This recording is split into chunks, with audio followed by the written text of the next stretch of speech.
আমরা মানুষরা এমন, মোমবাতি জ্বালিয়ে মৃতদের স্মরণ করি আর মোমবাতি নিভিয়ে জন্মদিন পালন করি।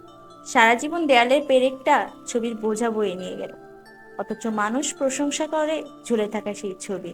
1000 টাকার পায়েল পায়ে পরা হয়, আর 1 টাকার টিপ কপালে শোভা পায়। তাই দাম নয়, স্থানটাই আসল।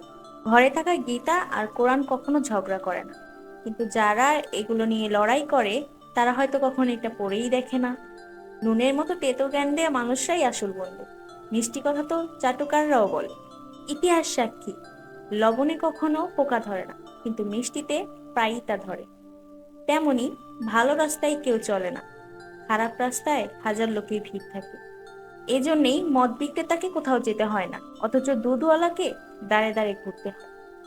দুধওয়ালাকে সবাই জিজ্ঞাসা করে দুধে জল মিশিয়েছি কিনা, অথচ মানুষ নিজের হাতে মদে জল মিশিয়ে খায়। মানুষের বুদ্ধি দেখুন, তাকে পশু বললে খেপে যায়, আর সিংহ বললে খুশি হয়, অথচ সিংহও কিন্তু একটা পশু।